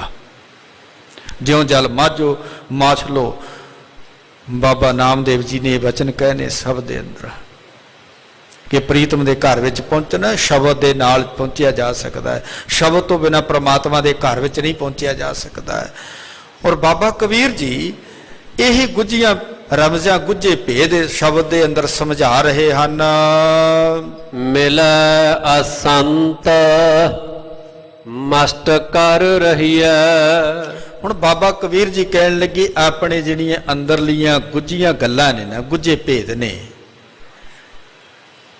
ਜਿਹੜੇ ਉਸ ਰਸਤੇ ਦੇ ਪਾਂਧੀ ਨੇ, ਤੂੰ ਉਹਨਾਂ ਦੇ ਅੱਗੇ ਸਾਂਝੀਆਂ ਕਰ, ਉਹਨਾਂ ਦੇ ਨਾਲ ਇਹ ਬਚਨ ਸਾਂਝੇ ਕਰ ਤੇ ਜਿਹੜੇ ਸਾਖਤ ਵਿਅਕਤੀ ਨੇ, ਰੱਬ ਦੇ ਨਾਲੋਂ ਟੁੱਟੇ ਹੋਏ ਵਿਅਕਤੀ ਨੇ, ਉਹਨਾਂ ਦੇ ਅੱਗੇ ਇਹ ਆਪਣੀਆਂ ਦਿਲ ਦੀਆਂ ਗੱਲਾਂ ਖੋਲਣ ਦੀ ਲੋੜ ਨਹੀਂ ਹੈ। ਉਹਨਾਂ ਦੇ ਕੋਲ ਆ ਗੁੱਝੇ ਭੇਦ ਜਿਹੜੇ ਨੇ ਖੋਲਣ ਦੀ ਲੋੜ ਨਹੀਂ। ਉੱਥੇ ਚੁੱਪ ਹੋ ਜਾ। ਮਸਟ ਕਰ ਰਹੀ ਹੈ, ਮਸਟ ਦਾ ਅਰਥ ਹੈ ਚੁੱਪ ਹੋਣਾ। ਉੱਥੇ ਚੁੱਪ ਹੀ ਭਲੀ ਹੈ। ਜਿਹੜੇ ਸਾਖਤ ਵਿਅਕਤੀ ਨੇ, ਰੱਬ ਦੇ ਨਾਲੋਂ ਟੁੱਟੇ ਹੋਏ ਵਿਅਕਤੀ ਨੇ, ਉਹਨਾਂ ਦੇ ਨਾਲ ਪਰਮਾਰਥ ਦੀਆਂ ਗੱਲਾਂ ਕਰਨ ਦੀ ਕੋਈ ਲੋੜ ਨਹੀਂ। ਔਰ ਬਾਬਾ ਕਬੀਰ ਜੀ ਕਹਿਣ ਲੱਗੇ, ਜੇ ਸੰਤ ਮਿਲਦੇ ਨੇ, ਭਲੇ ਪੁਰਸ਼ ਮਿਲਦੇ ਨੇ, ਰੱਬ ਨਾਲ ਜੁੜੇ ਹੋਏ ਮਿਲਦੇ ਨੇ, ਰੰਗੀਆਂ ਹੋਈਆਂ ਆਤਮਾਵਾਂ ਮਿਲਦੀਆਂ ਨੇ, ਉਹਨਾਂ ਦੇ ਨਾਲ ਤੂੰ ਬਚਨ ਸਾਂਝੇ ਕਰ, ਉਹ ਤੈਨੂੰ ਜੁਗਤੀਆਂ ਦੱਸਣਗੇ। ਤੇ ਟੁੱਟੇ ਹੋਇਆਂ ਦੇ ਨਾਲ ਤੂੰ ਜੁੜੇਗਾ ਨਾ, ਤੇ ਟੁੱਟੇ ਹੋਇਆਂ ਨੇ ਤੈਨੂੰ ਹੋਰ ਤੋੜ ਦੇਣਾ ਹੈ। ਉਹ ਤੈਨੂੰ ਜੋੜ ਨਹੀਂ ਸਕਦੇ, ਉਹ ਤਾਂ ਤੋੜਨਗੇ, ਕਿਉਂਕਿ ਆਪ ਵੀ ਟੁੱਟੇ ਹੋਏ ਨੇ। ਇਸ ਲਈ ਜੇ ਕਿਤੇ ਸਾਖਤ ਵਿਅਕਤੀ ਮਿਲਦੇ ਨੇ, ਉੱਥੇ ਚੁੱਪ ਹੀ ਭਲੀ ਹੈ। ਬਾਬਾ ਬੋਲਣਾ ਕਿਆ ਕਹੀਏ। ਹੁਣ ਬਾਬਾ ਕਬੀਰ ਜੀ ਕਹਿਣ ਲੱਗੇ, ਹੇ ਭਾਈ, ਪਰਮਾਤਮਾ ਦੇ ਵਿੱਚ ਅਭੇਦ ਹੋਣਾ ਹੈ। ਕਿਹੋ ਜਿਹੇ ਬੋਲ ਬੋਲੀਏ, ਕੀ ਬੋਲੀਏ? ਜੋ ਪ੍ਰਸ਼ਨ ਗੁਰੂ ਨਾਨਕ ਦੇਵ ਮਹਾਰਾਜ ਜੀ ਨੇ ਜਪਜੀ ਸਾਹਿਬ ਦੇ ਅੰਦਰ ਕੀਤਾ ਨਾ, ਮੂੰਹੋਂ ਕੇ ਬੋਲਣ ਬੋਲੀਏ, ਜਿਤ ਸੁਣ ਧਰੇ ਪਿਆਰ, ਉਹ ਕਿਹੜੀ ਬੋਲੀ ਬੋਲੀਏ ਜਿਹਨੂੰ ਸੁਣ ਕਰਕੇ ਪਰਮਾਤਮਾ ਮੇਰੇ ਨਾਲ ਪਿਆਰ ਕਰਨ ਲੱਗ ਜਾਵੇ? ਤੇ ਉਹੀ ਪ੍ਰਸ਼ਨ ਬਾਬਾ ਕਬੀਰ ਜੀ ਨੇ ਇੱਥੇ ਕੀਤਾ ਹੈ। ਬਾਬਾ ਬੋਲਣਾ ਕਿਆ ਕਹੀਏ, ਕਿਹੋ ਜਿਹੇ ਬੋਲ ਬੋਲੀਏ, ਕਿਵੇਂ ਬੋਲੀਏ? ਉਸ ਪ੍ਰਮਾਤਮਾ ਦੇ ਵਿੱਚ ਅਭੇਦ ਹੋਣਾ। ਸਤਿਗੁਰੂ ਧੰਨ ਗੁਰੂ ਗ੍ਰੰਥ ਸਾਹਿਬ ਮਹਾਰਾਜ ਜੀ ਕਹਿਣ ਲੱਗੇ, ਬਹੁਤਾ ਬੋਲਣ ਨਾਲ ਵੀ ਅਭੇਦ ਨਹੀਂ ਹੋਇਆ ਜਾ ਸਕਦਾ। ਉਹ ਤਾਂ ਬਿਨ ਬੋਲਿਆਂ ਸਭ ਕੁਝ ਜਾਣਦਾ, ਬਿਨਾਂ ਬੋਲਿਆਂ ਤੋਂ ਸਭ ਕੁਝ ਜਾਣਦਾ ਹੈ। ਉਸ ਪ੍ਰਮਾਤਮਾ ਦੇ ਵਿੱਚ ਅਭੇਦ ਹੋਣਾ। ਤੇ ਸਤਿਗੁਰੂ ਨੇ ਚੁੱਪ ਰਹਿਣ ਦੀ ਵੀ ਇਜਾਜ਼ਤ ਨਹੀਂ ਦਿੱਤੀ ਕਿ ਤੂੰ ਖਾਮੋਸ਼ ਰਹਿ, ਮੌਨ ਧਾਰਨ ਕਰਕੇ ਰੱਖ, ਚੁੱਪ ਰਹਿ। ਚੁੱਪ ਦੀ ਵੀ ਇਜਾਜ਼ਤ ਨਹੀਂ ਦਿੱਤੀ। ਨਾ ਬਹੁਤਾ ਬੋਲਣ ਨੂੰ ਚੰਗਾ ਕਿਹਾ ਹੈ, ਤੇ ਨਾ ਚੁੱਪ ਰਹਿਣ ਨੂੰ ਚੰਗਾ ਕਿਹਾ ਹੈ। ਬੋਲਣਾ ਹੈ, ਉਹਨਾਂ ਕੁ ਬੋਲਣਾ ਹੈ, ਸੰਤ ਜਨਾਂ ਦੇ ਨਾਲ ਬੋਲਣਾ ਹੈ, ਰੱਬੀ ਪਿਆਰ ਵਾਲਿਆਂ ਦੇ ਨਾਲ ਬੋਲਣਾ ਹੈ। ਉੱਥੇ ਚੁੱਪ ਨਹੀਂ, ਉਹਨਾਂ ਤੋਂ ਕੁਝ ਸੁਣ ਤੇ ਕੁਝ ਕਹੇ। ਸਾਖਤ ਵਿਅਕਤੀ ਮਿਲਦੇ ਨੇ, ਉੱਥੇ ਚੁੱਪ ਕਰਕੇ ਰਹਿਣਾ ਹੈ। ਮੌਨ ਸਾਧਨਾ ਕਰਕੇ ਕਦੇ ਪਰਮਾਤਮਾ ਦੀ ਪ੍ਰਾਪਤੀ ਨਹੀਂ ਹੁੰਦੀ, ਮੌਨੀ ਹੋ ਕਰਕੇ। ਸਤਿਗੁਰੂ ਜੀ ਕਹਿਣ ਲੱਗੇ, ਮੌਨੀ ਹੋਏ ਬੈਠਾ ਏਕੰਤੀ, ਹਿਰਦੇ ਕਲਪਨ ਗੰਠਾ। ਮਨੁੱਖ ਮੂੰਹ ਤੋਂ ਤਾਂ ਚੁੱਪ ਹੋ ਗਿਆ, ਕਿਸੇ ਨਾਲ ਬੋਲਦਾ ਕੋਈ ਨਹੀਂ ਹੈ। ਹਿਰਦੇ ਦੇ ਅੰਦਰ ਕਲਪਨਾ ਦੀਆਂ ਗੰਠਾਂ ਚੱਲ ਰਹੀਆਂ ਨੇ, ਹਿਰਦੇ ਦੇ ਅੰਦਰ ਉਤਰਾ ਚੜਾ ਚੱਲ ਰਹੇ ਨੇ, ਬੜੇ ਬਲਬਲੇ ਅੰਦਰ ਪੈਦਾ ਹੋ ਰਹੇ ਨੇ। ਕਲਗੀਧਰ ਪਿਤਾ ਜੀ ਕਹਿਣ ਲੱਗੇ, ਕਦੇ ਕਿਸੇ ਨੇ ਦੇਖਿਆ ਦਰਖਤ ਬੋਲ ਰਹੇ ਨੇ? ਦਰਖਤ ਤਾਂ ਫਿਰ ਹਮੇਸ਼ਾ ਮੌਨ ਸਾਧਨਾ ਕਰਕੇ ਖਲੋਤੇ ਨੇ ਨਾ। ਜੇ ਪਰਮਾਤਮਾ ਦੀ ਪ੍ਰਾਪਤੀ ਹੋਵੇ ਤੇ ਦਰਖਤਾਂ ਨੂੰ ਪਹਿਲਾਂ ਹੋਣੀ ਚਾਹੀਦੀ ਹੈ। ਸਾਹਿਬ ਗੁਰੂ ਕਲਗੀਧਰ ਪਿਤਾ ਜੀ ਦੇ ਇਹ ਬਚਨ ਨੇ, ਤਰਵਰ ਸਦੀਵ ਪਾਏ ਮੌਨ ਸਾਧੇ ਹੀ ਮਰਤ ਹੈ। ਉਹ ਤਾਂ ਹਮੇਸ਼ਾ ਮੌਨ ਸਾਧਨਾ ਕਰਕੇ ਬੈਠੇ ਨੇ। ਸਤਿਗੁਰਾਂ ਨੇ ਚੁੱਪ ਰਹਿਣ ਨੂੰ ਚੰਗਾ ਨਹੀਂ ਕਿਹਾ ਕਿ ਤੂੰ ਬਹੁਤਾ ਚੁੱਪ ਰਹਿ, ਤੇ ਬਹੁਤਾ ਬੋਲਣ ਨੂੰ ਵੀ ਚੰਗਾ ਨਹੀਂ ਕਿਹਾ। ਤੇ ਗਰੀਬ ਨਵਾਜ਼ ਸਾਹਿਬ ਜੀ ਕਹਿਣ ਲੱਗੇ, ਭਾਈ ਬੋਲਣਾ ਹੈ, ਸੰਤ ਜਨਾਂ ਦੇ ਕੋਲ ਬੈਠ ਕਰਕੇ ਬੋਲਣਾ ਹੈ, ਪਰਮਾਰਥ ਦੀਆਂ ਗੱਲਾਂ ਕਰਨੀਆਂ ਨੇ। ਤੇ ਮੂਰਖਾਂ ਦੇ ਟੋਲੇ ਦੇ ਵਿੱਚ ਕਦੇ ਵੀ ਬੋਲਣਾ ਨਹੀਂ, ਉੱਥੇ ਚੁੱਪ ਹੀ ਭਲੀ ਹੈ। ਬਾਬਾ ਕਬੀਰ ਜੀ ਕਹਿਣ ਲੱਗੇ, ਬਾਬਾ ਬੋਲਣਾ ਕਿਆ ਕਹੀਏ, ਕਿਹੋ ਜੀ ਬੋਲੀ ਬੋਲੀਏ, ਕਿਵੇਂ ਬੋਲੀਏ, ਪਰਮਾਤਮਾ ਦੇ ਵਿੱਚ ਕਿਵੇਂ ਅਭੇਦ ਹੋਈਏ। ਜੈਸੇ ਰਾਮ ਨਾਮ ਰਵ ਰਹੀਐ, ਜਿਵੇਂ ਵਾਹਿਗੁਰੂ ਦੇ ਨਾਮ ਦੇ ਵਿੱਚ ਅਭੇਦ ਹੋ ਜਾਈਏ। ਕਿਵੇਂ ਬੋਲੀਏ, ਵਾਹਿਗੁਰੂ ਕਿਵੇਂ ਕਹੀਏ? ਜਿਹਦੇ ਅੰਦਰ ਤੜਫ ਹੈ ਮਿਲਣ ਦੀ, ਉਹੀ ਇਹ ਬੋਲੇਗਾ ਨਾ, ਉਹੀ ਕਹੇਗਾ। ਕਿ ਮੈਂ ਪਰਮਾਤਮਾ ਦੇ ਵਿੱਚ ਅਭੇਦ ਹੋਣਾ ਹੈ। ਵਾਹਿਗੁਰੂ ਦਾ ਸਿਮਰਨ ਕਰਨਾ ਤੇ ਕਿਵੇਂ ਕਰੀਏ? ਉਹ ਜੁਗਤੀਆਂ, ਉਹ ਢੰਗ ਤਰੀਕੇ ਜਿਹੜੇ ਉਸ ਮਾਰਗ ਦੇ ਪਾਂਧੀ ਨੇ ਉਹ ਦੱਸਦੇ ਨੇ ਕਿ ਭਾਈ ਤੂੰ ਇਸ ਤਰ੍ਹਾਂ ਚੌਂਕੜਾ ਮਾਰ ਕਰਕੇ ਇੰਦਰੀਆਂ ਨੂੰ ਰੋਕ ਕੇ ਵਾਹਿਗੁਰੂ ਕਹਿਣਾ ਹੈ। ਸੁਰਤ ਨੂੰ ਇਕਾਗਰ ਕਰਨਾ ਹੈ। ਸੁਰਤ ਤੇ ਵਿੱਚ ਖੰਡਾ ਨਹੀਂ ਹੋਣਾ ਚਾਹੀਦਾ ਤੇ ਵਾਹਿਗੁਰੂ ਦਾ ਨਾਮ ਲੈ। ਸਾਡੀ ਸੁਰਤ ਦੇ ਵਿੱਚ ਤਾਂ ਖੰਡਾ ਹੈ, ਅਸੀਂ ਵਾਹਿਗੁਰੂ ਨੂੰ ਆਵਾਜ਼ਾਂ ਮਾਰਦੇ ਹਾਂ ਤੇ ਵਾਹਿਗੁਰੂ ਚੇਤੇ ਨਹੀਂ ਆਉਂਦਾ, ਉਹ ਚੇਤੇ ਨਹੀਂ ਆਉਂਦਾ। ਜਿਹਨੂੰ ਅਸੀਂ ਚੇਤੇ ਕਰਦੇ ਹਾਂ ਉਹ ਚੇਤੇ ਵਿੱਚ ਨਹੀਂ ਆਉਂਦਾ, ਜਿਹਨੂੰ ਚੇਤੇ ਨਹੀਂ ਕਰਦੇ ਉਹ ਚੇਤੇ ਵਿੱਚ ਖਲੋਤੇ ਨੇ। ਕਦੇ ਅਸੀਂ ਚੌਂਕੜੇ ਮਾਰ ਕਰਕੇ ਧੀਆਂ ਪੁੱਤਰਾਂ ਨੂੰ ਚੇਤੇ ਨਹੀਂ ਕੀਤਾ, ਕਦੇ ਕੁਟੁੰਬ ਨੂੰ ਯਾਦ ਨਹੀਂ ਕੀਤਾ। ਚੌਂਕੜੇ ਮਾਰ ਕਰਕੇ ਕਦੇ ਅਸੀਂ ਆਪਣੇ ਪਰਿਵਾਰ ਦਾ ਸਿਮਰਨ ਨਹੀਂ ਕੀਤਾ। ਅਸੀਂ ਚੌਂਕੜੇ ਮਾਰ ਕਰਕੇ ਘੰਟਿਆਂ ਵੱਧੀ ਵਾਹਿਗੁਰੂ ਵਾਹਿਗੁਰੂ ਕਹਿੰਦੇ ਆ, ਰਾਮ ਰਾਮ ਕਹਿੰਦੇ ਆ। ਜਿਹਨੂੰ ਯਾਦ ਕਰਦੇ ਉਹ ਯਾਦ ਹੀ ਨਹੀਂ ਹੁੰਦਾ, ਉਹ ਚੇਤੇ ਵਿੱਚ ਹੀ ਨਹੀਂ ਆਉਂਦਾ, ਤੇ ਜਿਹਨੂੰ ਯਾਦ ਨਹੀਂ ਕਰਦੇ ਉਹ ਚੇਤੇ ਵਿੱਚ ਆ ਖਲੋਂਦੇ ਨੇ, ਉਹ ਚੇਤੇ ਵਿੱਚ ਖਲੋਂਦੇ ਨੇ। ਆਹ ਜਿਹੜੇ ਗੁੱਝੇ ਭੇਦ ਨੇ, ਗੁੱਝੀਆਂ ਰਮਜ਼ਾਂ ਨੇ ਨਾ, ਉਹ ਸੰਤ ਜਨ ਦੱਸਦੇ ਨੇ ਕਿ ਸਿਮਰਨ ਕਿਵੇਂ ਕਰਨਾ ਹੈ, ਬੰਦਗੀ ਕਿਵੇਂ ਕਰਨੀ ਹੈ, ਪਰਮਾਤਮਾ ਵਿੱਚ ਕਿਵੇਂ ਅਭੇਦ ਹੋਣਾ ਹੈ। ਜੋ ਬਾਬਾ ਕਬੀਰ ਜੀ ਇੱਥੇ ਸਵਾਲ ਕਰ ਰਹੇ ਨੇ, ਜੈਸੇ ਰਾਮ ਨਾਮ ਰਵ ਰਹੀ ਹੈ, ਵਾਹਿਗੁਰੂ ਦੇ ਨਾਮ ਦੇ ਵਿੱਚ ਜਿਵੇਂ ਅਸੀਂ ਅਭੇਦ ਹੋ ਸਕੀਏ, ਉਹ ਕਿਵੇਂ ਬੋਲੀਏ, ਕਿਵੇਂ ਵਾਹਿਗੁਰੂ ਜੀ ਦਾ ਸਿਮਰਨ ਕਰੀਏ, ਕਿਵੇਂ ਉਹਦੇ ਵਿੱਚ ਅਭੇਦ ਹੋਈਏ। ਰਹਾਉ ਸੰਤਨ ਸਿਉ ਬੋਲੇ ਉਪਕਾਰੀ। ਹੁਣ ਬਾਬਾ ਕਬੀਰ ਜੀ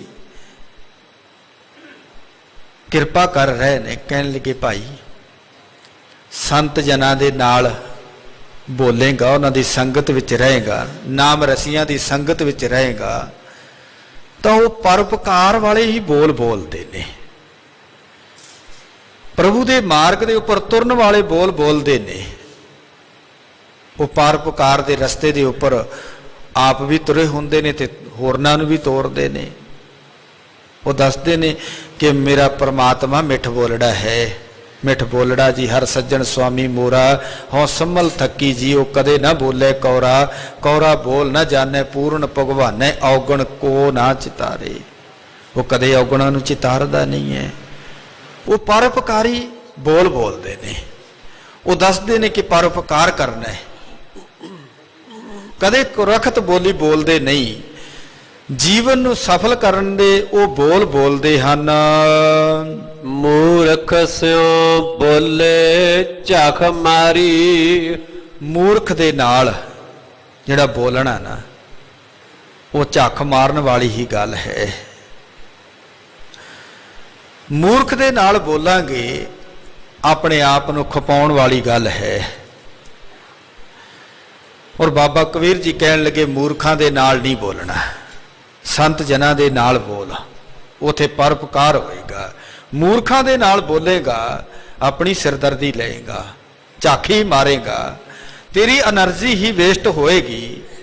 ਮੂਰਖ ਨੇ ਸੁਣਨਾ ਕੋਈ ਨਹੀਂ, ਉਹਨੇ ਤੇਰੀ ਗੱਲ ਨੂੰ ਮੰਨਣਾ ਕੋਈ ਨਹੀਂ।